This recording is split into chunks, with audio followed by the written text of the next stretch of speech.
రాష్ట్రపు సంక్షేమం సత్యం నిత్యం సఫలం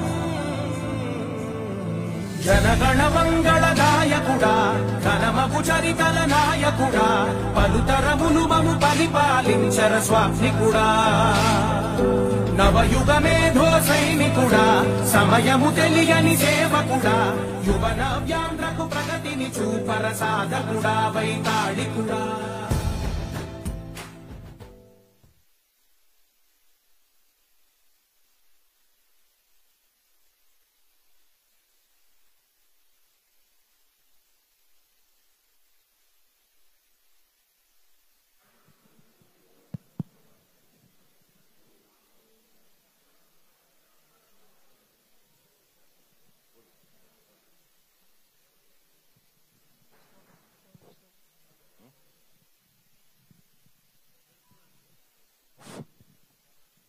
जोहार एनटीआर, जोहार एनटीआर, जोहार एनटीआर।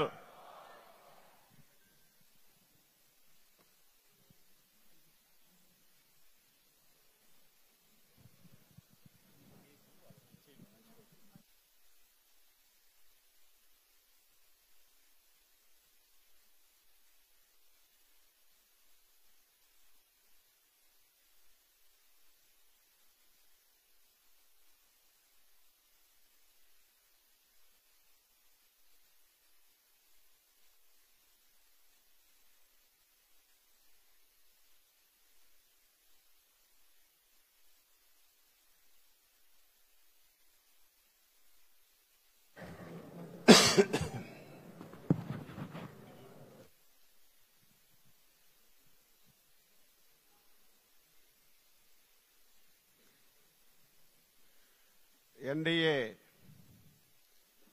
శాసనసభ పక్ష సమావేశానికి విచ్చేసినటువంటి పెద్దలు గౌరవనీయులు తెలుగుదేశం పార్టీ జాతీయ అధ్యక్షులు శ్రీ నారా చంద్రబాబు నాయుడు గారికి, జనసేన పార్టీ అధ్యక్షులు గౌరవనీయులు శ్రీ పవన్ కళ్యాణ్ గారికి, బీజేపీ రాష్ట్ర శాఖ అధ్యక్షురాలు శ్రీమతి పురంధేశ్వరి మేడం గారికి, ఈ సమావేశంలో పాల్గొన్నటువంటి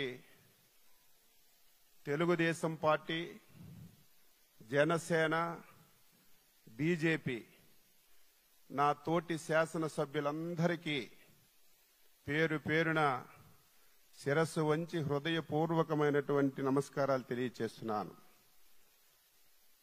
దేశ చరిత్రలో ఆంధ్రప్రదేశ్ ఏర్పడిన తర్వాత ఇటువంటి అద్భుతమైనటువంటి విజయం ఇంతవరకు ఎప్పుడు మనం చూడలేదు. అటువంటి విజయాన్ని మనం సాధించాం. ఆ విజయానికి కారకులైనటువంటి అధ్యక్షులు చంద్రబాబు నాయుడు గారికి, ప్రధానమంత్రి మోడీ గారికి, పవన్ కళ్యాణ్ గారికి, పురంధేశ్వరి మేడం గారికి మరొకసారి హృదయపూర్వకంగా శిరస్సు వంచి నమస్కారాలు తెలియజేస్తున్నాను. అద్భుతమైన విజయం సాధించామని ఆనందం మనకున్నా సరే, మనందరిపైన గురుతరమైనటువంటి బాధ్యత కూడా ఉంది అని మనందరం కూడా ఒక్కసారి గుర్తుపెట్టుకోవాలని చెప్పి సందర్భంగా తెలియజేస్తున్నాను. ఈ విజయానికి సహకరించినటువంటి 5 కోట్ల మంది ప్రజానీకానికి, తెలుగుదేశం, బీజేపీ, జనసేన కార్యకర్తలకి, నాయకులకి ఈ సమావేశం ద్వారా శిరస్సు వంచి నమస్కారాలు తెలియజేస్తూ ఈరోజు తెలుగుదేశం పార్టీ శాసనసభ పక్ష నాయకుడిగా శ్రీ నారా చంద్రబాబు నాయుడు గారిని ఏకగ్రీవంగా ఎన్నుకున్నట్లు ప్రకటిస్తున్నాను. మీరందరూ కూడా మీ యొక్క హర్ష ఆమోదాన్ని తెలియజేసి తెలుగుదేశం శాసనసభ్యులందరూ నిల్చొని ఒకసారి మీరు దీన్ని ఆమోదించవలసిందిగా మీ అందరికీ సందర్భంగా కోరుతున్నాను.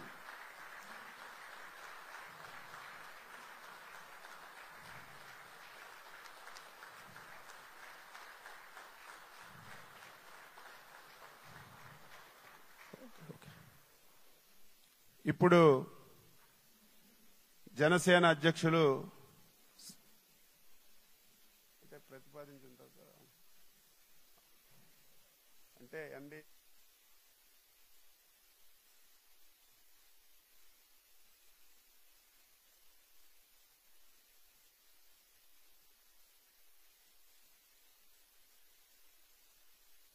జనసేన అధ్యక్షులు శ్రీ పవన్ కళ్యాణ్ గారిని వేదికపైకి వచ్చి మాట్లాడవలసిందిగా కోరుతున్నాను.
ఎన్డీఏ శాసనసభ పక్ష సమావేశానికి విచ్చేసిన తెలుగుదేశం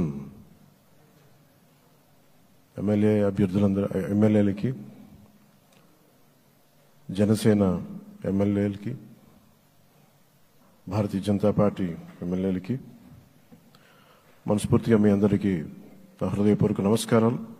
మీ అందరికీ నా హృదయపూర్వక స్వాగతం తెలియజేసుకుంటున్నాను. వేదిక పైన తెలుగుదేశం రాష్ట్ర అధ్యక్షులు, మన తెలుగుదేశం పార్టీ రాష్ట్ర అధ్యక్షులు శ్రీ అచ్చెన్నాయుడు గారికి,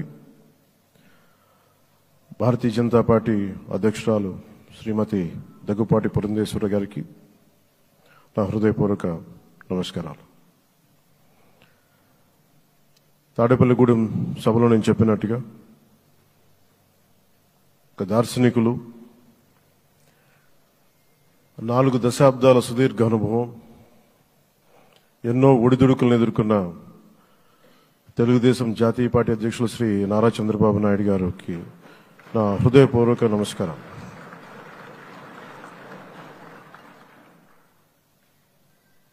గత దశాబ్ద కాలంలో రాష్ట్ర విభజన జరిగినప్పటి నుంచి ఆంధ్ర రాష్ట్ర ప్రజలు నలిగిపోతున్నారు.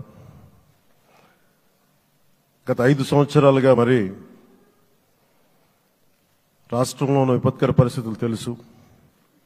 మనందరం సమిష్టిగా పోరాటం చేసి కలిసికట్టుగా ఉండి అద్భుతమైన మెజారిటీలతోటి 164 శాసనసభ స్థానాలని ఎన్డీఏ కూటమి దక్కించుకుంది. అద్భుతమైన విజయం. 21 పార్లమెంట్ సభ్యుల్ని మన సెంట్రల్ హాల్లో కూడా మాట్లాడుతూ ఉంటే అందరికీ ఆంధ్రప్రదేశ్ విజయం, తెలుగుదేశం, జనసేన, భారతీయ జనతా పార్టీతో కూడిన ఎన్డీఏ కూటమి విజయం దేశం మొత్తం చాలా ఒక స్ఫూర్తినిచ్చింది. ప్రతి ఒక్కరి విజయాన్ని వారి వారి రాష్ట్రాల్లో ఎలా దీన్ని ముందుకు తీసుకెళ్లాలి, ఒక్క ఓటు చీలకుండా అలయన్స్ అంటే ఎలా ఉండాలి అనేది మన ఆంధ్ర ప్రాంత ప్రజలు, మన ఆంధ్ర రాష్ట్ర ప్రజలు మనందరం కలిసి కట్టుగా చూపించాం. 2021 మార్చి 14 ఇప్పటం సభలో నేను ఒకటే తెలియజేసుకున్నాను, ఆ ప్రభుత్వ వ్యతిరేక ఓటుని చీలనివ్వను. ఆ మాట మీద ఉన్నాం, ఆ మాట మీద నిలబడ్డాం. ఒడిదుడుకులు ఎదుర్కొన్నాం, తగ్గాం, కానీ నిలబడ్డాం. ప్రజల నమ్మకాన్ని పెంచాం. అద్భుతమైన మెజారిటీతో ఈ రోజున మనం ప్రభుత్వాన్ని స్థాపిస్తున్నాం. చాలా మాటలు ఇచ్చాం. పొద్దున కూడా జనసేన లెజిస్లేటివ్ పార్టీ మీటింగ్లో నాయకుడిగా ఎన్నుకున్న సందర్భంలో మాట్లాడుతూ మనం చాలా మాటలు ఇచ్చాం. ఇది కక్ష సాధింపులకి సమయం కాదు, ఇది వ్యక్తిగత దూషణలకు సమయం కాదు. ఇది 5 కోట్ల మంది పైగా ప్రజలు మన మీద నమ్మకాన్ని పెట్టుకున్నారు. మన మీద మనందరం ఉమ్మడిగా, మనందరం సమిష్టిగా ఆంధ్రప్రదేశ్ ప్రజలు ఏ అభివృద్ధి అయితే కోరుకుంటున్నారో మనందరం సమిష్టిగా దీన్ని ముందుకు తీసుకెళ్లాలి, అభివృద్ధి పథంలో నడిపించాలి. విద్య, వైద్యం, ఉపాధి, సాగునీరు, తాగునీరు, లా అండ్ ఆర్డర్ ఇవన్నీ చెప్పొచ్చాం. మనం బలంగా నిలబడతామని. అలాగే మేనిఫెస్టోలో, ఉమ్మడి మేనిఫెస్టోలో చాలా మాటలు ఇచ్చాం. వాటన్నిటినీ బాధ్యతగా ముందుకు తీసుకెళ్లాల్సిన అవసరం ఉంది. ఇలాంటి ఛాలెంజింగ్ టైమ్స్లో ఒక సుదీర్ఘమైన అనుభవం ఉన్న నాయకులు కావాలి. 4 దశాబ్దాల అనుభవం, అభివృద్ధి మీద అపారమైన అవగాహన, పెట్టుబడులు తెచ్చే సమర్థత, ప్రతిభ. విదేశాల్లో ఉండే నాయకుల్ని, మలేషియా దగ్గర నుంచి, సింగపూర్ దగ్గర నుంచి, యూరోప్ దగ్గర, అమెరికా నుంచి, ఆ దేశాల అధ్యక్షుల్ని తెలుగు రాష్ట్రాల వైపు దృష్టి మళ్లించేంత శక్తి సమర్థత ఉన్న శ్రీ నారా చంద్రబాబు నాయుడు గారికి ఆయన నాయకత్వం చాలా అవసరం. ఆయన అనుభవం చాలా అవసరం. అలాంటి అపారమైన అనుభవం ఉన్న వ్యక్తిని, అనుభవం ఒకటే కాదు, ధైర్యశాలి. ఈ రోజుకి నాకు ఒకటే గుర్తుంటుంది. మన తాడేపల్లిగూడెం సభలో చెప్పాను, చాలా క్లేమోర్ మైన్స్ పేలిపోతే, జీప్ ఎగిరిపోయి కింద పడితే చొక్కా దులుపుకొని ఆయన మళ్లీ వచ్చి రాజకీయం చేసిన వ్యక్తి. ఈ రోజున సైబరాబాద్ ఉంది అంటే అది శ్రీ చంద్రబాబు నాయుడు గారి దార్శనికత. అలాంటి వ్యక్తి, ఆయన అనుభవం ఈ రోజున 2024 ఆంధ్రప్రదేశ్కి ఎన్డీఏ కూటమి తరపు నుంచి ముఖ్యమంత్రి అభ్యర్థిగా శ్రీ నారా చంద్రబాబు నాయుడు గారి పేరుని జనసేన పార్టీ పక్షాన నుంచి మేము బలపరుస్తున్నాం.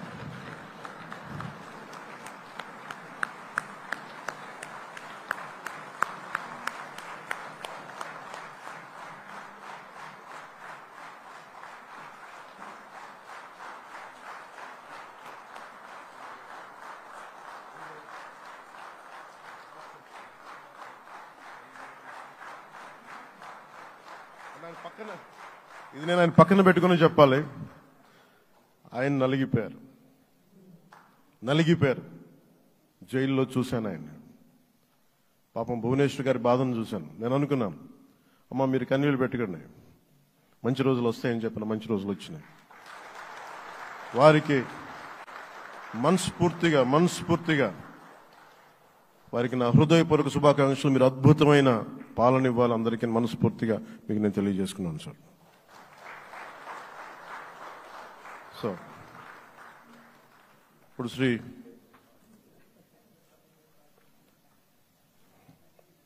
భారతీయ జనతా పార్టీ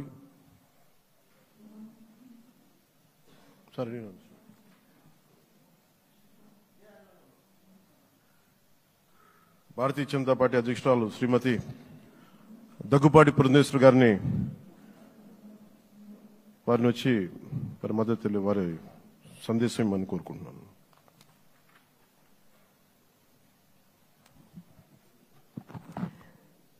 సభాయ నమః అంటూ సభాసదస్సుకు నమస్కరిస్తూ సభాధ్యక్షులు సోదరులు అచ్చెన్నాయుడు గారికి, పెద్దలు నారా చంద్రబాబు నాయుడు గారికి, సోదరులు పవన్ కళ్యాణ్ గారికి, వేదిక ముందున్నటువంటి భారతీయ జనతా పార్టీ, తెలుగుదేశం, జనసేన ప్రజలచే ఎన్నుకోబడినటువంటి మీ అందరికీ పేరు పేరున ముందుగా నా నమస్కారాలు నేను తెలియజేస్తున్నాను. అనూహ్యమైనటువంటి విజయాన్ని మనం సాధించడం జరిగింది. పవన్ కళ్యాణ్ గారు మాట్లాడుతున్నటువంటి సందర్భంలో తెలియజేశారు. ఏ విధంగా ఢిల్లీలో మేము కూర్చున్నటువంటి సందర్భంలో ఆంధ్ర రాష్ట్రంలో జరిగినటువంటి ఎన్నిక జరిగిన తీరు మాత్రమే కాదు, 3 పార్టీల మధ్య ఏర్పడినటువంటి సమన్వయం ఒక రకంగా యావత్ భారతదేశానికి కూడా ఇది ఒక ఎగ్జాంపుల్గా నిలవాలి అని చెప్పి ఢిల్లీలో మాట్లాడుకున్నటువంటి మాట. అటువంటి సందర్భంలో కేవలం ఇక్కడ ఉన్నటువంటి నాయకులకి మాత్రమే కాకుండా ఈ 3 పార్టీలకి సంబంధించినటువంటి ప్రతి కార్యకర్తకి పేరు పేరున నేను శిరస్సు వంచి నా నమస్కారాలు తెలియజేస్తున్నాను.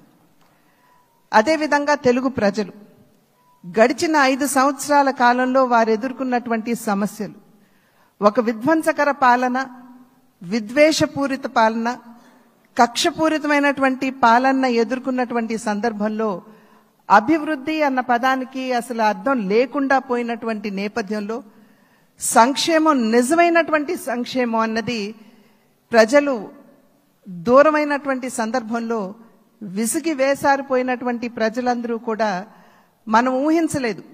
ఇంతటి ఘనమైన విజయం మనం సాధించగలమని చెప్పి మనం ఊహించలేదు. ఖచ్చితంగా అధికారంలోకి వస్తాము అనేటువంటి భావన ప్రతి ఒక్కరిలో ఉన్నప్పటికీ, ప్రతి నాయకుడికి వచ్చినటువంటి మెజారిటీని ఒక్కసారి మనం చూసినట్లయితే ప్రజలు ఒక కసితోటి ఎట్లాగైనా సరే ఈ యొక్క ప్రజా వ్యతిరేక పాలనకి అంతం పొందించాలి, జగన్మోహన్ రెడ్డి అనేటువంటి ఒక రాక్షసుడు ఎవరైతే పరిపాలిస్తున్నారో ఇంటికి పంపించాలి అనేటువంటి భావన ఏదైతే వారి మనసులో కరుడుగట్టి ఉన్నదో అది వారు బయటికి చెప్పకనే వారు ఓటు మాధ్యమంగా తెలిపినటువంటి నేపథ్యంలో వారందరికీ కూడా, తెలుగు ప్రజలందరికీ కూడా నా ధన్యవాదాలు నేను తెలియజేస్తున్నాను.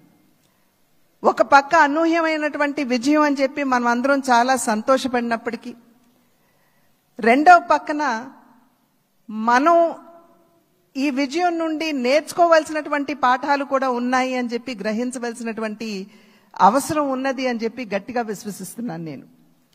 ఎందుకంటే ఎప్పుడైతే రాష్ట్ర అభివృద్ధిని మనం పట్టించుకోకుండా ప్రజల్ని నిజమైనటువంటి సంక్షేమానికి ఎప్పుడైతే మనం దూరం చేస్తామో, మాకు తెలుసు ఏ విధంగా నిర్ణయం చేయాలి అని చెప్పి ప్రజలు ఈ ఎన్నికల్లో ఓట్ల మాధ్యమంగా వారు మనకి ఒక హెచ్చరిక ఇచ్చారు అని చెప్పి నేనైతే భావిస్తున్నటువంటి నేపథ్యం.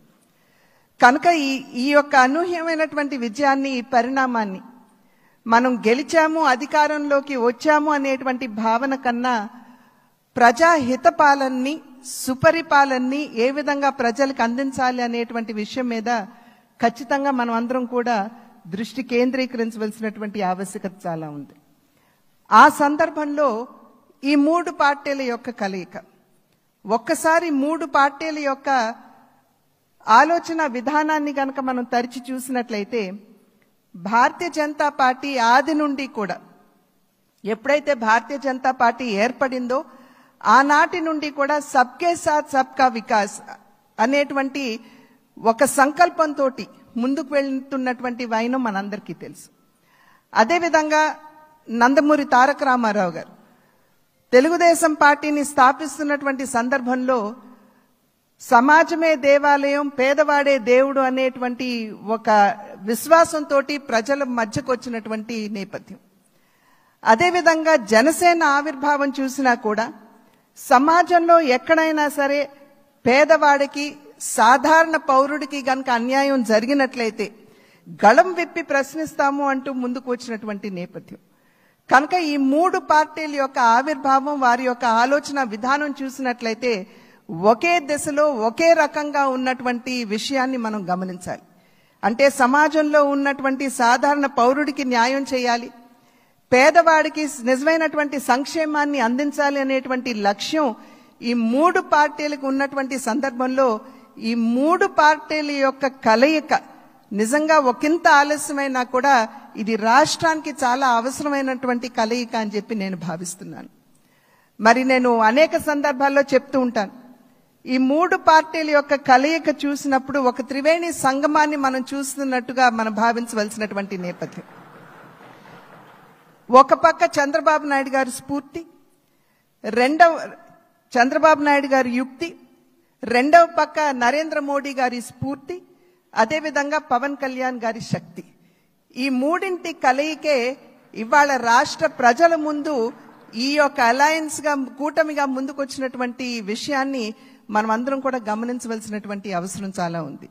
ఇందాక చెప్పినట్లుగా ప్రజా సంక్షేమ పాలనని, సుపరిపాలనని ఏ విధంగా ప్రజలకు అందించాలి అనేటువంటి విషయం మీద దృష్టి పెడుతూ కక్షపూరితంగా ముందుకు వెళ్లకుండా మనం కూడా మన కార్యకర్తలకి తెలియజేస్తూ వారిని కూడా ఒకంత శాంతింపపరుస్తూ, ఎందుకంటే గడిచిన 5 సంవత్సరాల కాలం వారు ఎదుర్కొన్నటువంటి సమస్యలు ఏదైతే ఉన్నాయో, ఇబ్బందులు ఏవైతే ఉన్నాయో వాటి నేపథ్యంలో ఒకంత అత్యుత్సాహం కావచ్చు ముందుకు వచ్చి మరి ఏ విధంగా మనం ముందుకు వెళ్ళాలి అనేటువంటి అంశం మీద దృష్టి సారిస్తున్నటువంటి సందర్భంలో మనం సంయమనాన్ని పాటించడం మాత్రమే కాకుండా మన కార్యకర్తలు కూడా మనం సమయాన్ని పాటించవలసినటువంటి ఆవశ్యకతని వారందరికీ తెలియజేయవలసినటువంటి బాధ్యత మన మీద ఉన్నది అని చెప్పి తెలియజేస్తూ, ఏదైతే ఇప్పుడు సోదరులు పవన్ కళ్యాణ్ గారు మరి ప్రతిపాదించారో చంద్రబాబు నాయుడు గారిని మన నాయకుడిగా ఎన్నుకోవటం, నేను దాన్ని సమర్థిస్తున్నాను అని చెప్పి తెలియజేస్తూ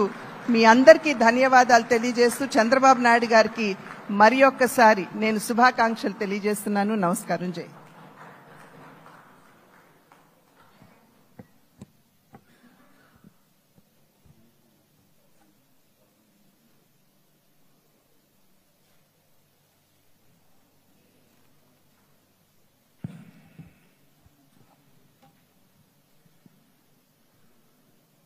ఇప్పుడు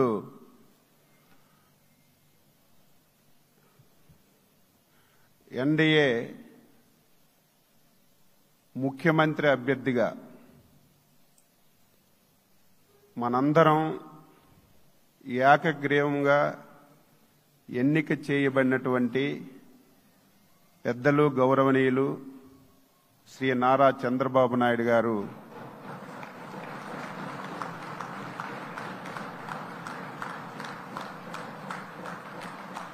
మనందరికీ ధన్యవాదాలు చెప్తూ ప్రసంగించవలసిందిగా కోరుతున్నా.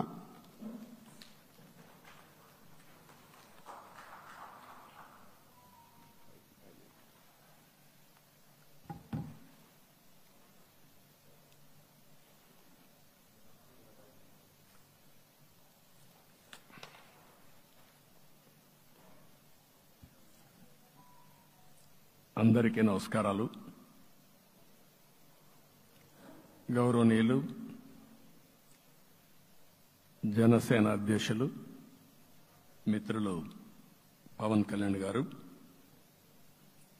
అదే సందర్భంలో బీజేపీ రాష్ట్ర పార్టీ అధ్యక్షురాలు పురంధేశ్వరి గారు, గౌరవనీయులు అచ్చెన్నాయుడు గారు, ఈ సమావేశానికి విచ్చేసినటువంటి నూతనంగా ఎంపికైనటువంటి ఎన్డీఏ ఎమ్మెల్యే అభ్యర్థులందరికీ పేరు పేరున మనస్ఫూర్తిగా నమస్కారాలు, అభినందనలు, శుభాభినందనలు. అందరూ కూడా మనస్ఫూర్తిగా కంగ్రాచులేషన్స్.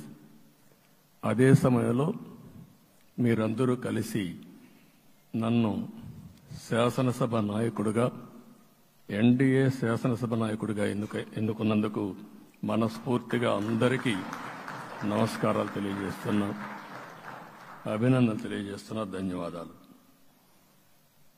ఇప్పుడే మిత్రులు మాట్లాడారు. నేను కూడా చాలా ఎన్నికలు చూశాను. ఈసారి రాష్ట్ర చరిత్రలో ఎప్పుడూ ఇవ్వనటువంటి తీర్పు ఇచ్చారు. ఈ తీర్పు మళ్ళీ నిలబెట్టుకునే బాధ్యత మనందరిపైన ఉంటుంది. అయితే రాష్ట్రంలో ఉండే 5 కోట్ల ప్రజలందరికీ శిరస్సు వంచి పాదాభివందనం చేస్తున్నా. ఈ రాష్ట్రాన్ని కాపాడుకోవడానికి మీరు చూపించిన చొరవ కోసం అందరం కూడా ఒకటి క్యాంపెయిన్ చేశాం. ప్రజలు గెలవాలి, రాష్ట్రం నిలబడాలి. ప్రజలు గెలిచారు. రాష్ట్రాన్ని నిలబెట్టే బాధ్యత ఇక్కడుండే శాసనసభ్యులపైన, మనందరిపైన ఉంది. ఈ విషయం మనం గుర్తుపెట్టుకోవాల్సిన అవసరం ఉంది. ఒక అరాచక పాలన, ఒక విధ్వంసకర పాలన. మామూలుగా ఇది చూస్తే ఈ కూటమి ఏర్పాటు చేసినప్పుడు కూడా నేను ఎప్పుడూ మర్చిపోలేను. ఇప్పుడే పురంధేశ్వరి గారు చెప్పారు, పవన్ కళ్యాణ్ గారు చెప్పారు. 3 పార్టీలు కూడా ఒక అత్యున్నతమైన ఆశయాల కోసం పార్టీలు పెట్టినప్పటికీ ఈరోజు కలయిక కూడా మీరు చూస్తే, ఈ కలయికని చాలా ఎన్నికలు చూశాను కానీ నా చరిత్రలో ఎన్నికలైన తర్వాత కంప్లైంట్స్ ఉండేటివి. ఇక్కడ పలానోళ్ళు సరిగా పనిచేయలేదు, ఇక్కడ ఈ నాయకులు కోఆపరేట్ చేయలేదని. నేను చూసిన మొట్టమొదటి ఎన్నిక, ఈసారి ఎన్నికల్లో మాత్రం 100% 3 పార్టీల నాయకులు, కార్యకర్తలు సమిష్టిగా పనిచేశారు. దానికి కారణం మనం ఒకసారి అన్వేషిస్తే, ప్రజలు మనోభావాలకు అనుగుణంగా మన కార్యకర్తలు కూడా ప్రవర్తించే పరిస్థితికి వచ్చారు. రాష్ట్రంలో ఉండే ప్రతి ఒక్క కార్యకర్తని, 3 పార్టీల తరపున ఉండే ప్రతి ఒక్క కార్యకర్తని, నాయకుడిని మనస్ఫూర్తిగా అభినందిస్తున్నా, ధన్యవాదాలు తెలియజేస్తున్నా, కృతజ్ఞతలు తెలియజేస్తున్నా. మేము చాలా వేవ్స్ చూసాం. 94లో 1 సైడ్ ఎన్నికలు జరిగాయి. అప్పుడు కూడా ఇన్ని సీట్లు రాలా, ఇన్ని ఓట్లు రాలా. ఈరోజు మనం చూస్తే 175 సీట్లకు గాను 164 సీట్లు గెలిచాం. అంటే 11 సీట్లే ఓడిపోయాం. అంటే స్ట్రైకింగ్ రేట్ 93%. అంటే మామూలుగా 93% రావడం అనేది దేశ చరిత్రలోనే అరుదైన అనుభవం ఇది. అలాంటి అనుభవం ఇక్కడ చూపించారు. ఓటింగ్ కూడా 57% ఓట్లు వేశారు. మనకు 50% ఓట్లు వేస్తే ఎక్కువ అనుకుంటాం. అలాంటిది 57% ఆవరేజ్గా ఈ రాష్ట్ర ప్రజానీకం మనల్ని ఆశీర్వదించారంటే మనలో ఎంత బాధ్యత పెరిగిందో మనం ఒక్కసారి గుర్తుపెట్టుకోవాల్సిన అవసరం ఉంది. జిల్లాల వారిగా, పార్లమెంట్ల వారిగా విశ్లేషిస్తే శ్రీకాకుళం క్లీన్ స్వీప్ 7కు 7 గెలిచాం. విజయనగరం అన్నీ గెలిచాం. అరకు 2-3 ఎన్నికల్లో మనం గెలవకుండా ఈసారి ఎన్డీఏ అభ్యర్థులు చూస్తే 7కు 5 గెలిచాం. మన దురదృష్టం పార్లమెంట్ పోయింది. అక్కడి నుంచి వైజాగ్ 7కు 7 గెలిచాం. అనకాపల్లి 7కు 7 గెలిచాం. దెన్ తూర్పు గోదావరి, కాకినాడ, అమలాపురం, రాజమండ్రి, నరసాపురం, పక్కన వస్తే ఏలూరు, మచిలీపట్నం, కృష్ణా, గుంటూరు, నరసరావుపేట, బాపట్ల అన్స్టాపబుల్ 7కు 7 గెలిచాం. అక్కడి నుంచి నెల్లూరు ఒక్క ఒంగోలులో బ్రేక్ పడింది, ఒక 2 సీట్లు పోయినాయి. అక్కడి నుంచి నెల్లూరు 7కు 7 గెలిచాం. తిరుపతి 7కు 7 గెలిచాం. కానీ దురదృష్టం పార్లమెంటు పోగొట్టుకున్నాం. చిత్తూరు ఎప్పుడు ఇన్ని సీట్లు గెలవాలి, 7కు 7 గెలిచాం. అక్కడి నుంచి రాజంపేటలో 7కు 4 గెలిచాం. 3 సీట్లు పోగొట్టుకున్నాం, పార్లమెంటు పోయింది. అక్కడి నుంచి మీరు చూస్తే చరిత్రలో ఎప్పుడూ గెలవని విధంగా కడపలో 7కు 5 గెలిచాం మనం. ఆ తర్వాత అనంతపురంకి వస్తే క్లీన్ స్వీప్ 7కు 7 గెలిచాం. హిందూపూర్లో 7కు 7 గెలిచాం. నంద్యాల ఎప్పుడూ ఊహించని విధంగా 7కు 7 గెలిచాం. ఆ తర్వాత కర్నూలుకు వస్తే 7కు 5 గెలిచాం. నేను ఈ 11 మందిని కూడా అదే మారిగా జనసేన మిత్రులు పవన్ కళ్యాణ్ గారు 21 సీట్లు తీసుకొని 21 గెలిచాడు.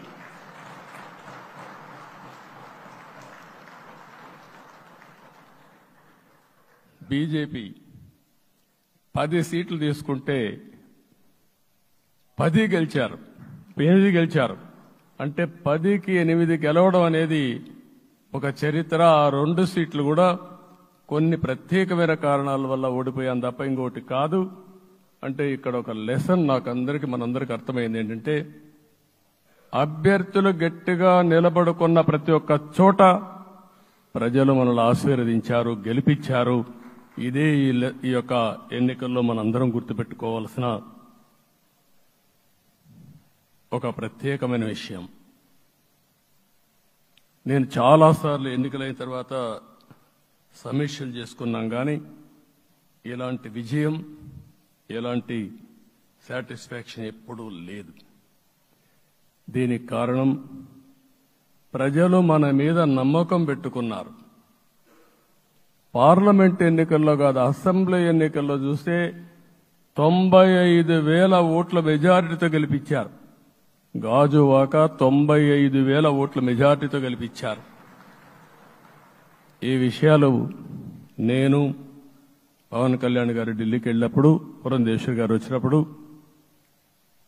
ఈ రాష్ట్రంలో ఇచ్చిన మ్యాండేట్ వల్ల ఢిల్లీలో మమ్మల్ని అందరూ గౌరవించే పరిస్థితికి వచ్చారు. మీ గెలుపు వల్ల ఈరోజు ఆంధ్రప్రదేశ్ రాష్ట్ర ప్రతిష్ట పెరిగింది, గౌరవం పెరిగింది. మనకు కూడా గౌరవం పెంచుకునే పరిస్థితికి వచ్చాం. అయితే ఇక్కడ ఒక విషయం మనం గుర్తుపెట్టుకోవాల్సింది, ఎంపిక చేసినప్పుడు అన్ని విషయాలు మేము కూలంకుషంగా ఆలోచించాం. ఏ సీటు ఏ అభ్యర్థులు ఏ పార్టీ తీసుకుంటే గెలుస్తారో ఆలోచించాం. ఒకసారి అవి నేను చాలాసార్లు చూసినప్పుడు సీట్ల ఎంపికలో చాలా సమస్యలు వచ్చేటివి. మొట్టమొదటిసారిగా మొన్న ఎంపికల్లో కూడా చిన్న చిన్న సమస్యలు తప్ప ఎక్కడ పెద్ద సమస్యలు రాలేదు. అంటే మేమందరం కూడా ఒకటి ఆలోచించాం, గెలిపే ధ్యేయంగా పనిచేయాలి. కాబట్టి ఏ సీట్లో ఎవరు సీట్ ఇస్తే వాళ్ళు గెలుస్తారో ఆ సీట్లే ఇచ్చాం. అదే సమయంలో సీట్లు ఇచ్చిన తర్వాత ప్రతి ఒక్కరూ గౌరవించి గెలిపించే బాధ్యతకు వచ్చారు. ఇంకొక పక్కన ఈరోజు మిమ్మల్ని అందరినీ ఇప్పుడే పవన్ కళ్యాణ్ గారు చెప్పినట్టు వారి యొక్క సమయ స్ఫూర్తిని నేను ఎప్పుడూ మర్చిపోలేను.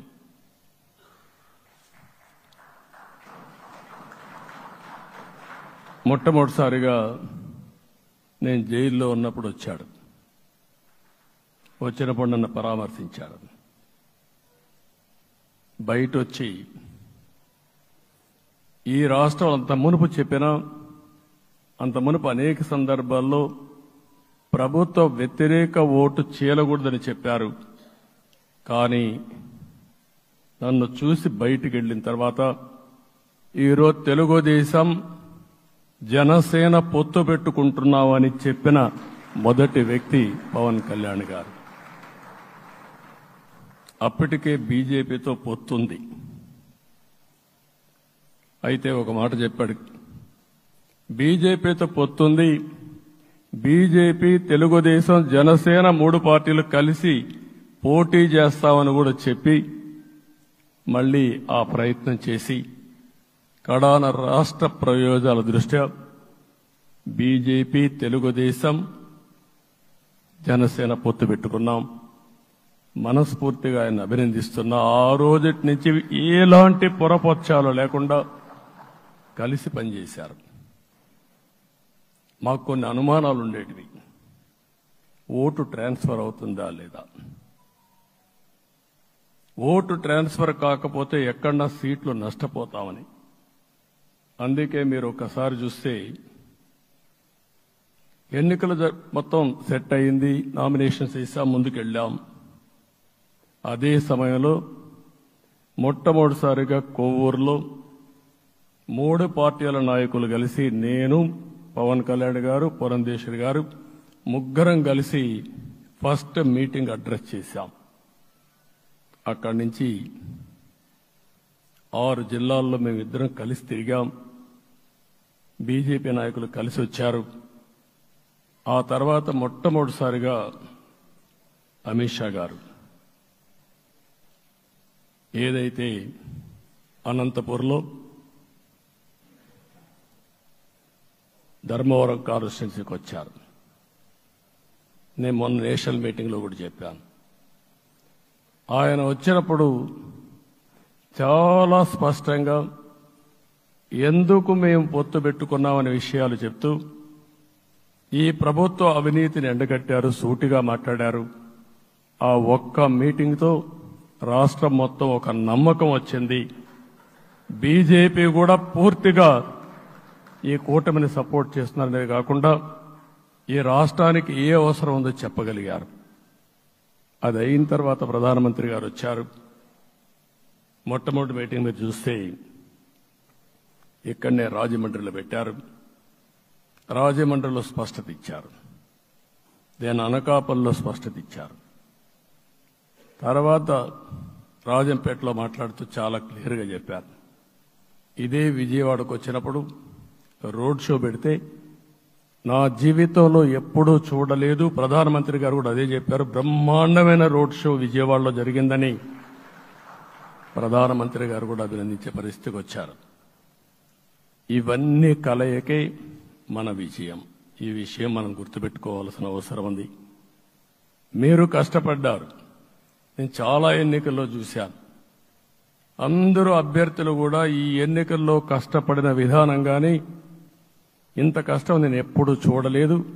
ఒక్క మాటలో చెప్పాలంటే ప్రతి ఒక్కరూ మనసు పెట్టి పనిచేశారు. అందుకే ఈ గెలుపు వచ్చిందని చెప్పి కూడా నేను మీకు తెలియజేస్తున్నా.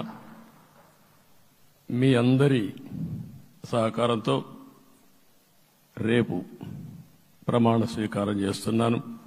దానికి మీ అందరికీ ధన్యవాదాలు. రేపు ప్రమాణ స్వీకారానికి నరేంద్ర మోడీ గారు ప్రధానమంత్రిగా వారు వస్తున్నారు. అదే మరిగా ఎన్డీఏ నాయకులు వస్తున్నారు. ఇది ఒక అరుదైన అనుభవం. అంటే నేను 4వసారి ముఖ్యమంత్రిగా ప్రమాణ స్వీకారం చేస్తున్నాను కానీ ఈసారి దీనికి ఉండే ప్రాధాన్యత, ప్రజలు మన మీద పెట్టుకున్న నమ్మకం, నష్టపోయారు, ఇబ్బందులు పడ్డారు, మన మీద హోప్ పెట్టుకున్నారు. తిరిగి నేను ఒక్కడినే చేసే కార్యక్రమం కాదు. అందరం సమిష్టిగా మళ్లీ ప్రజలకు రుణం తీర్చుకునే సమయం ఆసన్నమైంది. దానికి ఈ రాష్ట్రానికి పూర్తిగా కేంద్ర సహకారం అవసరం. నిన్న పోయినప్పుడు కూడా నేను చాలా స్పష్టంగా కేంద్ర నాయకత్వాన్ని కోరాను. అటు అమిత్ షా గారిని, అదే మరి ప్రధానమంత్రి గారిని అందరినీ కోరాం. పూర్తిగా సహకరిస్తామని వారు హామీ ఇచ్చారు. దానికి మనందరి తరపున కేంద్రంలో ఉండే ప్రధానమంత్రి నరేంద్ర మోడీ గారిని, అదే మరిగా అమిత్ షా గారిని, కేంద్ర నాయకత్వాన్ని, అదే మరిగా బీజేపీ దేశ అధ్యక్షుడైనటువంటి నేషనల్ ప్రెసిడెంట్ గారి నడ్డా గారిని మనస్ఫూర్తిగా అభినందిస్తున్నానని చెప్పి కూడా నేను మీకు తెలియజేస్తున్నాను. ఈరోజు 40 సంవత్సరాలుగా రాజకీయాల్లో ఉన్నాను. నేను ఎప్పుడు కూడా రాగద్వేషాలకు అతీతంగా రాజ్యాంగంలో ఏదైతే మనం ప్రమాణం చేస్తామో రాజ్యాంగాన్ని అనుసరించి అదే విధంగా పనిచేశాను. మళ్లీ ఈరోజు మీ అందరికీ హామీ ఇస్తున్నాం. నాకు అలవాటు ప్రజల కోసం కష్టపడడం, అవిశ్రాంతంగా పనిచేయడం, పోరాటాలు మాత్రమే నాకు తెలుసు. ప్రజాహితం మాత్రం తెలుసు. తప్పకుండా దాన్ని నిలబెట్టుకుంటా. ఇన్ని దశాబ్దాలుగా కూడా ప్రతి అడుగు కూడా మీరు ఒకసారి చూస్తే ప్రతి ఆలోచన, తపన అన్ని కూడా ప్రజల కోసమే చేశాం. ఈరోజు మనకిచ్చింది ప్రజల అధికారం కాదు. ఇది ఒక పవిత్రమైన అత్యున్నతమైన బాధ్యత మనకు అప్పచెప్పారు. ఈ విషయం అనుక్షణం ప్రతి ఒక్కరూ మనం గుర్తుపెట్టుకోవాల్సిన అవసరం ఉంది. నేను 14 సంవత్సరాలు దగ్గర ముఖ్యమంత్రిగా ఉన్నాను. 15 సంవత్సరాలు ప్రతిపక్ష నాయకుడిగా పనిచేశాను. ఎన్నో సవాళ్లు చూశాను, ఎన్నో సంక్షోభాలు చూశాను. ప్రతి ఒక్క సంక్షోభాన్ని ఒక అవకాశంగా మలుచుకుని ముందుకు పోయాం. ఈరోజు కూడా మీకు అందరికీ ఈరోజు రాష్ట్రంలో మనం చూస్తే చాలా సమస్యలున్నాయి. నా అనుభవాన్ని మొత్తం తీసుకుని పూర్తిగా మీ అందరి సహకారంతో, మిత్రులు పవన్ కళ్యాణ్ గారి సహకారంతో పేద ప్రజల జీవితాలను మార్చడానికి అనునిత్యం ఆలోచిద్దాం. అది చేసి మన నిజాయితీని, మన కృతజ్ఞతని ప్రజలకు తెలియజేద్దాం. అందుకని ఇంకొక పక్క మీరు ఆలోచిస్తే రాష్ట్రం పూర్తిగా శిథిలమైపోయింది. దెబ్బతినని వర్గం అంటూ లేదు. అందుకనే ఓసారి ఆశ్చర్యం కూడా వేస్తుంది. ఈ రాష్ట్రం నుంచి కూలి పనుల కోసం వేరే రాష్ట్రాలకు వెళ్లిన వ్యక్తులు సొంత డబ్బులు పెట్టుకుని వాళ్ళ యొక్క ఫుడ్ కూడా పాకెట్స్ తయారు చేసుకుని వచ్చి ఓటేసి మళ్లీ వెళ్లారు. ఇది ఊహించని పరిణామం. ఇక్కడుండేవాడు ఓటేయడం ఒక ఎత్తైతే, పేదవాడు చిన్న చిన్న పనులు చేసుకునేవాడు కూడా వచ్చి ఓటేశారు. ఎక్కడో అమెరికా, ఆస్ట్రేలియా, ఆఫ్రికా, విదేశాల్లో ఉండే ఎన్ఆర్ఐస్ అయితే లక్షల రూపాయలు ఖర్చు పెట్టుకొని వచ్చి పనిచేశారు. లక్షల రూపాయలు ఖర్చు పెట్టుకొని వచ్చి మనకు ఓటేశారు. నా జీవితంలో ఎన్నోసార్లు ఎన్నికలు చూశాను, కానీ ఈసారి ఒక బాధ్యతతో ఓటర్స్ ప్రవర్తించిన తీరు శాశ్వతంగా తెలుగు జాతి చరిత్రలో మిగిలిపోతుంది. అది ఈరోజు జరిగిన విషయం మనం గుర్తుపెట్టుకోవాలి. మనందరం ఒకటే గుర్తుపెట్టుకోవాల్సిన అవసరం ఉంది. ఏ అహంకారంతో విర్రవీగిపోయారో ఆ అహంకారం కూలిపోయింది. ఎన్నోసార్లు మనం చెప్పాం, ఏ వ్యక్తికి పదవొస్తే వినయం కూడా అవసరం. పదవొచ్చిందని విర్రవీగిపోయి రేపనేది లేకుండా ఉంటుందనుకుంటే మాత్రం ఇదే జరిగే పరిస్థితి వస్తుంది. అయితే మీ అందరినీ నేను కోరేది ఒకటే, ఇవన్నీ ఒక కేస్ స్టడీగా మీరందరం స్టడీ చేసుకోవాల్సిన అవసరం ఉంది. ప్రజలు బూతులు మాట్లాడే నేతల్ని, అరాచక శక్తుల్ని, అవినీతి పరుల్ని చూశారు. పాలకులంటే ఎలా ఉండాలో చూశారు. ఈ 5 సంవత్సరాల్లో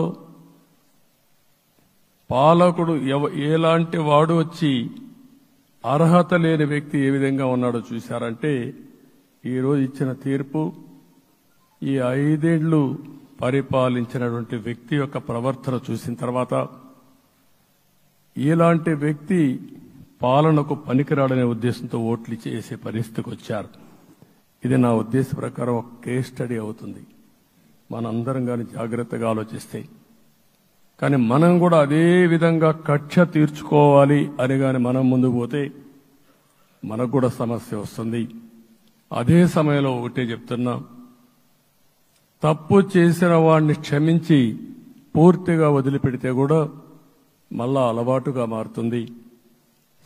తప్పు చేసిన వాళ్లకు శిక్ష పడవలసిన అవసరం ఉంది, చట్టపరంగా శిక్షించాల్సిన అవసరం ఉంది. అదే సమయంలో విధ్వంస రాజకీయాలు, కక్షా రాజకీయాలు కాకుండా ఇవన్నిటిని ప్రక్షాళన చేయాల్సిన అవసరం ఉందని చెప్పి కూడా నేను మీకు తెలియజేస్తున్నా. ఇంకొక పక్క 5 ఏళ్లలో ఎన్నో సంవత్సరాలు చూశాను కానీ కార్యకర్తలపైన దాడులు, హింసా రాజకీయాలు, అక్రమ కేసులు, వేధింపులు, కడాన సోషల్ యాక్టివిస్టులు కూడా ఇష్టానుసారంగా కేసులు పెట్టి హెరాస్ చేస్తే నిద్రపోకుండా వాళ్ళు కాపాడుకున్నాం.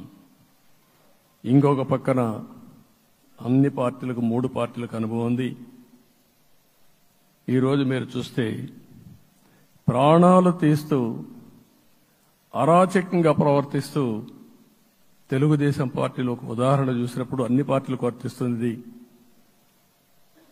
ఏదైతే మన పార్టీకి వ్యతిరేకంగా నేను ఆ పేర్లు చెప్పకూడదు కాబట్టి చెప్పలేదు, కానీ స్లోగన్ ఏమంటే కడాన మెడ మీద కత్తున్న జై తెలుగుదేశం అంటూ ప్రాణాలు వదిలిపెట్టే పరిస్థితికి వచ్చారు.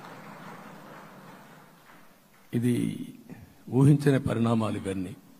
ఇప్పుడు కూడా కళ్ల ముందర తిరిగే పరిస్థితి వస్తుంది. అందుకే ఈరోజు మనందరం కూడా ఇవన్నీ గుర్తుపెట్టుకుని, నాకు జరిగిన అవమానాలు చూశారు. నేను అందుకే మా కుటుంబానికి జరిగిన అవమానంతో నేను కూడా భరించలేక బయట వచ్చినప్పుడు ఒకటే శపథం చేసి వచ్చాను. ఆ శపథం, ఇది గౌరవ సభ కాదు, ఇది కౌరవ సభ. ప్రజాక్షేత్రంలో గెలిచి మళ్లీ ఈ సభను గౌరవ సభగా చేసి అడుగు పెడతానని చెప్పి శపథం చేసి బయట వచ్చాను. ఓసారి ఇవన్నీ చరిత్ర. ఆ శపథాన్ని ప్రజలు గౌరవించారు. గౌరవించిన ప్రజల్ని నిలబెట్టే బాధ్యత మనందరిపైన ఉంది. సభను కూడా ఎన్నోసార్లు పవన్ కళ్యాణ్ గారు చెప్పారు, భవిష్యత్తులో ఆంధ్రప్రదేశ్ శాసనసభని ఒక గౌరవ సభగా చేసి ప్రజా సమస్యల్ని చర్చిస్తామని చాలా స్పష్టంగా చెప్పారు. అలాంటి బ్రహ్మాండమైన వాతావరణం క్రియేట్ అవుతుంది. దానికి ఒక శాసనసభాపక్ష నాయకుడిగా నేను హామీ ఇస్తున్నా. మళ్లీ ఈ సభను గౌరవ సభగా, ఈరోజు మన పరిపాలన ప్రజా పరిపాలన, ప్రజా ప్రభుత్వంగా మనం ముందుకు పోవాల్సిన అవసరం ఉంది. ముందుకు పోతామని చెప్పి కూడా నేను మీకు తెలియజేస్తున్నా. ఇంకా కిందికి డెప్త్కి వెళ్తే గవర్నమెంట్లో ఏముందో ఇప్పటికి తెలియదు, ఎంత అప్పు ఉందో తెలియదు, ఎక్కడెక్కడ తెచ్చారో తెలియదు. ఇవన్నీ కూడా డెప్త్కి వెళ్ళినప్పుడు ఎన్ని లక్షల కోట్ల అప్పు ఉంది, ఏదేది తాకట్టు పెట్టారు, ఆర్థిక వ్యవస్థ ఏ విధంగా చిన్నాభిన్నం అయిపోయింది, ఇవన్నీ కూడా అధ్యయనం చేసుకోవాల్సిన అవసరం ఉంది. ఇరిగేషన్ రంగాన్ని పూర్తిగా నిర్వీర్యం చేశారు. రాష్ట్రానికి అతి ముఖ్యమైన ప్రాజెక్టు పోలవరం. కేంద్రం క్లియర్గా పోలవరానికి సహకరించారు. నాకు ఇప్పుడు కూడా జ్ఞాపకం ఉంది, 2014 కంటే ముందు నేను ముఖ్యమంత్రి అయ్యాను, ఎంపికయ్యాను, ఢిల్లీకి వెళ్ళాను. ఢిల్లీకి వెళ్ళినప్పుడు 7 మండలాలు తెలంగాణలో ఉన్నాయి. పోలవరం ముంపుకు గురి అయ్యే 7 మండలాలు తెలంగాణలో ఉన్నాయి. ఆ 7 మండలాలు అక్కడుంటే జూన్ 2వ తారీఖున నోటిఫికేషన్ వస్తే ఆ తర్వాత తెలంగాణ అనుమతి ఉంటే తప్ప, పునరావాసానికి ఒప్పుకుంటే తప్ప మనం పోలవరం కట్టే పరిస్థితి లేదు. ఆ రోజు రాజ్నాథ్ సింగ్ గారు పార్టీ అధ్యక్షుడు. అదే మాదిరిగా ఆ రోజు వెంకయ్య నాయుడు గారు కూడా యాక్టివ్గా ఉన్నారు. నేను ఒకటే కోరాను, ప్రజలు నన్ను ఎంపిక చేసుకున్నారు, ఇక్కడ మనం ఎన్డీఏ వచ్చింది, ఈ ప్రాజెక్టు పూర్తి కావాలంటే ఆ 7 మండలాలు ఆంధ్రప్రదేశ్ రాష్ట్రానికి ఇస్తే తప్ప పూర్తి కాదు. మీరు 7 మండలాలు ఇవ్వకపోతే నేను ప్రమాణ స్వీకారం చేయను, నాకు ఈ పదవి వద్దని ఆ రోజు చాలా స్పష్టంగా చెప్పాను. ఇది ఎప్పుడు కూడా చరిత్రలో ఎప్పుడూ జరగని విషయం. ఆ రోజు ప్రధానమంత్రి గారు నరేంద్ర మోడీ గారు ఇవన్నీ ఆలోచించి ఫస్ట్ కేబినెట్ మీటింగ్లో పెట్టి ఒక ఆర్డినెన్స్ ఇచ్చి ఆ 7 మండలాలు ఆంధ్రప్రదేశ్కి ఇచ్చి తర్వాత పార్లమెంట్ సమావేశాలు పెట్టుకున్నారంటే అది ఒక చరిత్ర. అంటే ఆ రోజు గాని కేంద్రంగాన 7 మండలాలు ఇవ్వకపోయుంటే పోలవరం ప్రాజెక్టు ప్రారంభమయ్యేది కాదు. అన్ని కష్టాలు పడి మళ్లీ డబ్బులన్నీ కోర్టులో ఉండే కేసులన్నీ విత్డ్రా చేయించి అన్ని చేయించాం. 72% పనులు పూర్తి చేశాం. ఈరోజు మళ్లీ మొదటికి వచ్చింది. డయాఫామ్ వాల్ పూర్తిగా కొట్టుకోబోయే పరిస్థితికి వచ్చింది, డ్యామేజ్కి అయ్యే పరిస్థితి వచ్చింది, ఎక్కడుందో తెలియని పరిస్థితి. మళ్లీ కేంద్ర సహకారంతో రాష్ట్రానికి అతి ముఖ్యమైన ప్రాజెక్టు పోలవరం, దీన్ని పూర్తి చేసే బాధ్యత, దీన్ని పూర్తి చేసి నదులు అనుసంధానం చేసి మన అందరం ప్రతి ఒక్క ఎకరాకు నీళ్లు ఇవ్వగలిగితే దానికంటే బ్రహ్మాండమైన కార్యక్రమం ఏమీ ఉండదు. వ్యవసాయ రంగం స్టెబిలైజ్ అవుతుంది. ఇది సాధించడానికి అన్ని విధాలా కష్టపడతామని చెప్పి కూడా నేను మీకు తెలియజేస్తున్నాను. ఇంకొక పక్క వ్యవసాయ రంగం పూర్తిగా సంక్షోభంలో పడిపోయింది. రైతులు అప్పుల పాలయ్యారు. 5 ఏళ్లలో 9 సార్లు కరెంటు ఛార్జీలు పెంచారు. ఈ విధంగా ఇవన్నీ కూడా ఇంకొక పక్క మీరు చూస్తే అమరావతి 10 సంవత్సరాల తర్వాత మన రాజధాని ఏదంటే చెప్పుకోలేని పరిస్థితి. ఇప్పటికి కూడా మనకు గుర్తొచ్చేది ప్రజావేదిక విధ్వంసం. అలాంటి దుర్మార్గమైన కార్యక్రమాలు జరిగాయి. ఇవన్నీ కూడా గుర్తు చేసుకుంటూనే కక్షపూరిత రాజకీయాలు కాకుండా కన్స్ట్రక్టివ్ పాలిటిక్స్ కి మనం ముందుకు పోవాల్సిన అవసరం ఉంది. అందుకే ఈరోజు నేను ఒకటే మీ అందరికీ హామీ ఇస్తున్న, మీ ద్వారా ప్రజలందరికీ, మనది ప్రజాప్రభుత్వం. ఇకపైన మన ప్రభుత్వంలో ప్రజావేదికల కూల్చివేతలుండవు. 3 రాజధానులంటూ రాష్ట్ర భవిష్యత్తు ఆటలాడే పరిస్థితి ఉండదు. మన రాజధాని అమరావతి, అమరావతి రాజధాని. విశాఖపట్నం ఆర్థిక రాజధానిగా, ఒక ప్రత్యేకమైన సిటీగా, ఆధునికమైన నగరంగా తయారు చేసుకుందాం. దాన్ని ఎప్పుడు కూడా నేను కంబైన్డ్ ఆంధ్రప్రదేశ్ కూడా గుర్తుపెట్టుకున్నాను. విశాఖపట్నం అటు జనసేనకు, తెలుగుదేశానికి, బీజేపీకి ముగ్గురు కూడా చాలా ముఖ్యమైన నగరం ఇది. ఎందుకు నేను ఈ మాట అంటున్నానంటే, లాస్ట్ ఎలక్షన్లో 2014లో హరిబాబు అక్కడ ఎంపీగా గెలిచారు. తర్వాత విడిపోయిన తర్వాత 2014లో మళ్లీ మనం పోటీ చేసినప్పుడు చేశాం. 2019లో 4 అసెంబ్లీ సీట్లు గెలిపించిన ఏకైక నగరం విశాఖపట్నం తెలుగుదేశం పార్టీకి. అదే మాదిరిగా ప్రజల్లో గణనీయమైనటువంటి అభిమానం జనసేన అధినేత పవన్ కళ్యాణ్ గారి పైన ఉంది. ఈ 3 కలిపి నిన్న ఒక సునామీ మారిగా వచ్చింది. అక్కడ ఒక్కొక్క సీట్లో మీరు చూస్తే 90,000, 90,000, 70,000, 80,000 మెజారిటీ గెలిపించారంటే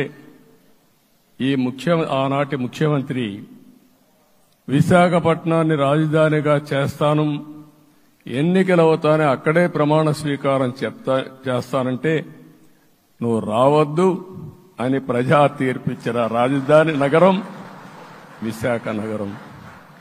అంటే ఎలాంటి టెంప్టేషన్ కూడా లొంగలేదు వాళ్ళు. ఇది ఒక అనుభూతి. విశాఖపట్నాన్ని మర్చిపోయే సమస్య లేదు. తగిన గుర్తింపు ఇస్తాం, అభివృద్ధి చేస్తాం. ఇంకొక పక్క కర్నూలుని కూడా ఇదే మాదిరిగా చెప్పి కర్నూలుని జ్యుడిషియల్ క్యాపిటల్గా చేస్తామని కడాన ఏమీ చేయకుండా వదిలిపెట్టినటువంటి వ్యక్తి. ఈరోజు మీరు ఒక్కసారి గుర్తుపెట్టుకోవాల్సింది, నేను చాలా ఎన్నికలు చూశాను కానీ రాయలసీమలో వన్ సైడ్ ఎన్నికలు జరిగాయి. బ్రహ్మాండంగా ఓట్లేశారు. ఓట్లేయడమే కాదు, ఊహించినటువంటి మెజార్టీస్ ఇచ్చారు. ఇది నేను కొంచెం భయపడ్డాను బిగినింగ్లో, కానీ ఊపు చూసిన తర్వాత మాత్రం అనిపించింది అందరూ ఎక్స్పెక్ట్ చేశారు రాయలసీమలో కొంచెం ఇబ్బంది ఉంటుందని. అలాంటి రాయలసీమ తిరుగుబాటు చేసే పరిస్థితికి వచ్చింది. దానికి కూడా మన అందరి మీద బాధ్యత ఉంది. కర్నూలుని అన్ని విధాలా అభివృద్ధి చేసే బాధ్యత Telugu Desam party, Janasena, BJP, NDA కూటమి తీసుకుంటామని కూడా హామీ ఇస్తున్నాను. ఈ 3 సిటీలే కాకుండా మొత్తం అన్ని జిల్లాల్ని సమభావంతో ఆలోచించి మనం ముందుకెళ్దాం. ఇంకొక పక్క మనలో ఏ కోశాన కూడా అహంకారం ఉండకూడదు, అరాచకం అనేది ఎక్కడా కనిపించకూడదు. ఈ రాష్ట్రంలో అశాంతికి చోటు అనేది లేకుండా ముందుకు పోవాల్సిన అవసరం ఉంది. రాష్ట్ర ప్రజలందరికీ హామీ ఇస్తున్నా, సీఎం వస్తున్నాడంటే చెట్లు కొట్టేయడం, లేకపోతే రోడ్లు మూసేయడం, షాపులు బంద్ చేయడం, పరదాలు కట్టుకోవడం అవన్నీ ఉండవు. సీఎం కూడా ఒక మామూలు మనిషిగానే వస్తా, అందరితో కలిసి ఉంటాం. నేను సీఎంగా ఉన్నా మా మిత్రుడు పవన్ కళ్యాణ్ గారు ఏ హోదాలో ఉన్నది కూడా రేపు అనౌన్స్ చేసుకుంటాం. మేమందరం కూడా సామాన్యమైన వ్యక్తులుగానే వస్తాం మీ దగ్గరికి, మీలో ఒక వ్యక్తిగా ఉంటాం. మాకు హోదా సేవ కోసరం తప్ప పెత్తనం కోసరం కాదు. ఆ విషయం ప్రజలందరికీ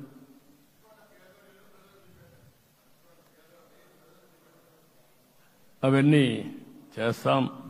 ఇంకొక పక్కన నిన్న మొన్న నేను వస్తానంటా ఉంటే వాళ్ళకు కూడా తెలుసు కాబట్టి ఎన్డీఏ అభ్యర్థిగా అంటే శాసనసభ నాయకుడిగా ఎన్నుకుంటారనే ఉద్దేశంతో, ముఖ్యమంత్రి అవుతాను ఉద్దేశంతో రోడ్లన్నీ కూడా నిలిపేస్తాను. నేను ఒకటే చెప్పాను, మేము వచ్చినప్పుడు ఒక్క నిమిషం ఒక సిగ్నల్కి ఇంకొక సిగ్నల్కి కొద్దిగా గ్యాప్ పెట్టుకోండి. అవసరమైతే ఒక 5 నిమిషాలు లేట్ అయినా మాకు పర్వాలేదు, కానీ ప్రజలు ఎవ్వరికీ ఇన్కన్వీనియన్స్ కలగకూడదని చాలా స్పష్టంగా ఆదేశాలు ఇచ్చాం.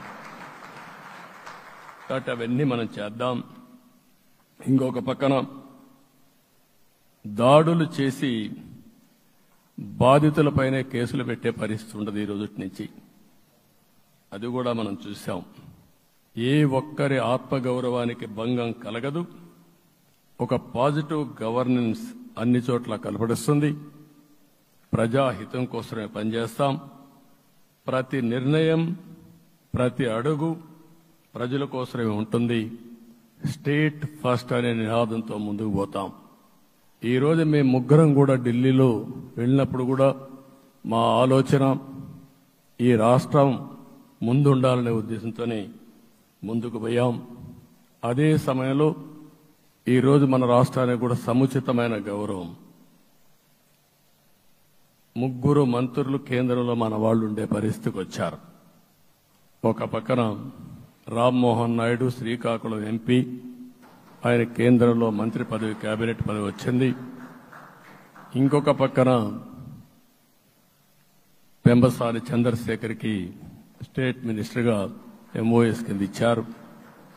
మూడోది కూడా ఒక సామాన్యమైన కార్యకర్త Srinivasa Varma, Narasapur MP, BJP MP, ఈరోజు కేంద్రంలో మంత్రి స్థానం వచ్చింది. ఓసారి బీజేపీలో కూడా ఇది ఒక ప్రత్యేకత. ఆయన ఎంపీ ఇచ్చినప్పుడు నాకే ఆశ్చర్యం వేసింది. ఒక మామూలు వ్యక్తి ఎంపీ ఇచ్చారు. అప్పుడు ఆలోచించినప్పుడు నేను ఫస్ట్ మీటింగ్ పోతే వచ్చాడు. వచ్చినప్పుడు నేను ఎంక్వైరీ చేస్తే ఆయన స్ట్రాంగ్గా పార్టీ కోసం పనిచేశాడు. ఒక పార్టీ కార్యకర్తను గుర్తించిన పార్టీ భారతీయ జనతా పార్టీ. అది కూడా తెలుగుదేశంలో కూడా చేస్తున్నాం, జనసేనలో కూడా చేస్తున్నాం. వారి యొక్క ప్రత్యేకత. ఈరోజు నిన్న కూడా మనం అందరం చూస్తే మోదీ గారు మొన్నే మీటింగ్ అయినప్పుడు చూశాం, ఆయన స్పీచ్ను కూడా చూశాం. నేను కూడా చాలా స్పష్టంగా చెప్పాను, 10 సంవత్సరాల మోడీ గారి పరిపాలన దేశ ప్రతిష్ట పెంచింది. ప్రపంచంలోనే భారతీయులకు గుర్తింపు వచ్చింది. 11వ స్థానంలో ఉన్న ఆర్థిక వ్యవస్థ ఈరోజు 5వ స్థానానికి తీసుకొచ్చారు. ఇంకొక పక్కన ఎన్డీఏ 3.0 ఈ పరిపాలన 5 ఏళ్లలో 5వ స్థానం నుంచి 3వ ఆర్థిక అతిపెద్ద దేశంగా భారతదేశం ఎమర్జ్ కాబోతుంది. ఇది మన దేశానికి గర్వకారణం. ఇంకొక పక్కన ఆయన కల వికసిత్ భారత్ 2047, మనందరి కల వికసిత్ ఆంధ్రప్రదేశ్. ఇది మనందరం ఒక కలగా పెట్టుకొని ముందుకు పోవాల్సిన అవసరం ఉంది. అదే సమయంలో మనందరి ఆలోచన పేదరికం లేని సమాజం, zero poverty nation, zero poverty state, zero poverty నియోజకవర్గం. ఇది ఎన్టీ రామారావు గారి కళ. ఆయన చాలాసార్లు నేను మొన్న కూడా చెప్పాను, ఒకప్పుడు కమ్యూనిజం, క్యాపిటలిజం, సోషలిజం ఇది ఆర్థిక సంస్కరణ రాని ముందు ప్రతి ఒక్కరిని అడిగే విధానం. ఎవరిని అడిగినా మీరు ఏ సైడ్ ఉంటారని అడిగేవాళ్ళు. అలాంటి సమయంలో ఎన్టీ రామారావు గారిని మీరు ఏ ఇజాన్ని నమ్ముతారో చెప్పమంటే నాకు ఈ ఇజాల గురించి తెలియదు, నాకు తెలిసింది ఒకే ఒక ఇజం, అది హ్యూమనిజం అని చెప్పిన ఏకైక నాయకుడు భారతదేశంలో ఎన్టీ రామారావు గారు. ఆయన ఆ రోజు చెప్పింది పేదరికం లేని సమాజాన్ని సృష్టించాలని, పేదవాళ్లే దేవుళ్ళు, సమాజమే దేవాలయం అని చెప్పిన వ్యక్తి. ఆ కళని సాధికారం చేద్దాం. అదే నేను నిన్న చెప్పినప్పుడు కూడా ఈ దేశం అభివృద్ధి కావడంలో ఎలాంటి అనుమానం లేదు. కానీ ఆ అభివృద్ధి ఫలితాలు పేదవాళ్లకు తీసుకుపోవడంలో కాన్షియస్ ప్రజా నిర్ణయాలు తీసుకోవాలి, పబ్లిక్ పాలసీ తీసుకోవాలి. దానికి మన రాష్ట్రం నాంది పలికి కేంద్రానికి కూడా ఒక ఆదర్శంగా మనం నిరూపించుకుందాం. దానికి మీరందరూ కూడా మీ స్థాయిల్లో మీరు చేయాల్సిందిగా నేను కోరుకుంటూ ఈరోజు ప్రజలందరికీ విజ్ఞప్తి చేస్తున్నాం. మీరు ఓట్లు వేశారు, మమ్మల్ని గెలిపించారు, మీరు గెలిచారు, మీ పని అయిపోలేదు. కానీ మమ్మల్ని అనునిత్యం ఆశీర్వదించుతూ నడిపించే బాధ్యత ప్రజల్ని తీసుకోమని పూర్తిగా కోరుకుంటున్నాం. ప్రజాస్వామ్యంలో ఎప్పుడు కూడా ఓట్లేసి బాధ్యత లేకుండా ఉండేవాళ్లు, కావాల్సింది అడిగేవాళ్లు. నిన్న ఎన్నికల్లో చాలా మందిని చూశాను. ఫస్ట్ టైం పోలింగ్ ప్రారంభం అవుతానే అరాకొర వచ్చేవాళ్ళు. పోలింగ్ పోస్ట్ స్టేషన్లో కూడా మనుషులు ఉండేవాళ్ళు కాదు. కొంతమంది మధ్య తరగతి అబోవ్ ఉండేవాళ్ళు అయితే ఎప్పుడో మధ్యాహ్నం పైన పోదామని ఇంట్లో లీజర్గా పడుకునేవాళ్ళు. మధ్యాహ్నం పైన కూడా ఖాళీగా ఉంటే వచ్చేవాళ్ళు. ఎండలు ఎక్కువ ఉంటే కొంతమంది అవాయిడ్ చేసేవాళ్ళు. అందుకే మొన్న ఎన్నికల్లో మీరు చూస్తే ఫస్ట్ అవర్లో ప్రతి ఒక్క పోలింగ్ స్టేషన్ ఫుల్గా క్యూలు ఉన్నాయి. ఆ క్యూలు కంటిన్యూ అయింది. మీరు చూస్తే రాత్రి 2 గంటల వరకు క్యూలో నిలబడుకొని ఓట్లు వేశారంటే వాళ్ళ బాధ్యత వాళ్ళు నెరవేర్చారు. దానికి మనం అందరం గుర్తుపెట్టుకొని ఏ విధంగా చేయాలనో మనం కూడా చేయాల్సిన అవసరం ఉంది. ప్రజలందరికీ విజ్ఞప్తి చేస్తున్నా, మమ్మల్ని నడిపించండి. ఎక్కడైనా మేము తప్పు చేస్తే చెప్పే విధానం కూడా ఎస్టాబ్లిష్ చేస్తాం. ఎప్పటికప్పుడు ఫీడ్బ్యాక్ ఇవ్వండి. ఫైనల్గా కలిసి సాగుదాం, రాష్ట్రాన్ని పునర్నిర్మాణం చేద్దాం. నా జీవితంలో నేను చాలా చూశానుగా, నాకు ఒకటే కోరిక, భారతదేశం ప్రపంచ దేశాల్లో నెంబర్ 1 దేశంగా తయారు కావాలి. అవుతుంది, దాంట్లో అనుమానం లేదు. 2047కి ప్రపంచంలో భారతదేశం మొదటి స్థానం. బాగా పనిచేసుకుంటే, లేకపోతే 2వ స్థానంలో మనం ఉంటాం. అదే సమయంలో ప్రపంచం మొత్తం భారతీయులు నెంబర్ 1 స్థానంలో ఉంటారు. అది నరేంద్ర మోడీ గారి కళ. అది డెఫినెట్ గా జయప్రదం అవుతుందని నేను ప్రగాఢంగా విశ్వసిస్తున్నా. ఇందులో నా స్వార్థం కూడా ఉంది. తెలుగు జాతి ప్రపంచంలోనే నెంబర్ 1గా ఉండాలనేది మన కోరిక. ఇప్పటికీ మీరు చూస్తే హైయెస్ట్ పర్ క్యాపిటా ఇన్కమ్ ప్రపంచంలో ఏ దేశంలోకి వెళ్ళా భారతీయులు సంపాదిస్తున్నారు. అందులో అగ్రస్థానంలో తెలుగు వాళ్ళు ఉన్నారు. అదే సమయంలో ఈ రాష్ట్రాన్ని నెంబర్ 1గా చేయాలనే సంకల్పం మనందరికీ ఉండాల్సిన అవసరం ఉంది. ఇది అసాధ్యం కాదు. ఈ రోజు ఉండే పరిస్థితిని సవరిస్తూనే మళ్లీ నిర్మాణాత్మకంగా వెళ్తే ఒక నిర్దిష్టమైన సమయం ప్రకారం ఆంధ్రప్రదేశ్ రాష్ట్రాన్ని నెంబర్ 1 చేసుకునే అవకాశం ఉంటుంది. అదే సమయంలో జీరో పావర్టీ. మన ఆలోచనలన్నీ కూడా ఒకటే మీరు ఆలోచించుకోవాలి. ఎవరైతే పేదవాళ్ళు ఉన్నారో, పేదవాళ్ళలో నిరుపేదలు ఉన్నారో దానిపైన దృష్టి పెట్టాలి. దీనికి కూడా ఒక కార్యక్రమాన్ని మనం తీసుకుంటా అని చెప్పి తెలియజేసుకుంటూ, మరొకసారి ఇది ఒక అరుదైన అనుభవం. నా జీవితంలో మరిచిపోలేనటువంటి ఘట్టం. దీనికి మిమ్మల్ని అందరినీ ఎన్డీఏ అభ్యర్థిగా ముఖ్యమంత్రిగా నన్ను ఎంపిక చేసిన ఎన్డీఏ ఎమ్మెల్యేలందరినీ పేరు పేరున మనస్ఫూర్తిగా అభినందిస్తూ, మరొకసారి బాధ్యత ఈ రోజు నుంచి ఇంకా ఎక్కువైంది. నిన్నటి వరకు ఈ రాష్ట్రంలో ప్రతి ఒక్కరికి నిద్ర లేని రాత్రులే. నా ఒక్కడికే కాదు. ఇప్పుడు తలుసుకుంటే ఓసారి బాధ వేస్తుంది. ఆ బాధపడిన రోజులు చూసుకుంటే, ఒక వ్యక్తిని జైల్లో పెట్టినప్పుడు నాకు 40 రోజుల నుంచి 90 రోజులు 100 రోజులు పట్టేది మళ్ళా బయట తేవాలంటే. మళ్ళా జైల్లో ఏం చేస్తారో తెలియదు. అక్కడి నుంచి ఇంకా ప్రెషర్ మౌంటప్ చేసుకుంటూ వచ్చాం. ఆ త్యాగం చేసిన రోజులను ఒకసారి గుర్తుపెట్టుకుంటూ, సఫర్ అయిన ప్రతి ఒక్కరిని, పార్టీ కార్యకర్తలనే కాకుండా ప్రజలను కూడా గుర్తుపెట్టుకొని, సోషల్ యాక్టివిస్టులు గుర్తుపెట్టుకొని ఈ రాష్ట్ర పునర్నిర్మాణం కోసం ముందుకు పోదామని తెలియజేసుకుంటూ, మరొకసారి మీ అందరికీ మనస్ఫూర్తిగా అభినందనలు తెలియజేసుకుంటూ, నన్ను పూర్తిగా బలపరిచినటువంటి మిత్రుడు పవన్ కళ్యాణ్ గారికి, అదే మాదిరిగా బీజేపీ నాయకత్వానికి, పురంధేశ్వరి గారు ఇక్కడ నేను చూశాను. మేమిద్దరం, వారు ఎంపీ అభ్యర్థిగా ఉన్నప్పటికీ ఎప్పుడో కంప్లైంట్ చేసినా లేకుంటే కోఆర్డినేషన్ ప్రాబ్లం వచ్చినా ఇమీడియట్ గా స్పందించి వారు కూడా కోఆర్డినేట్ చేశారు.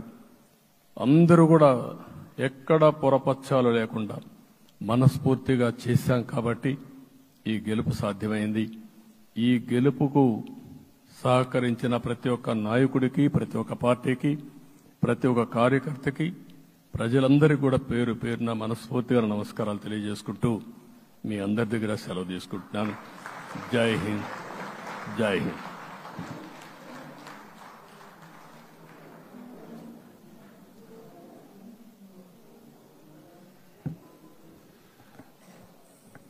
ఎన్డీఏ శాసనసభ పక్షంలో పాల్గొన్నటువంటి పెద్దలు శ్రీ నారా చంద్రబాబు నాయుడు గారికి, జనసేన అధినేత పవన్ కళ్యాణ్ గారికి, బీజేపీ అధ్యక్షురాలు శ్రీమతి పురంధేశ్వరి గారికి, తెలుగుదేశం, జనసేన, బీజేపీ శాసనసభ్యులందరికీ కూడా హృదయపూర్వకమైనటువంటి ధన్యవాదాలు తెలియజేస్తూ ఈ సమావేశాన్ని ముగిస్తున్నాం.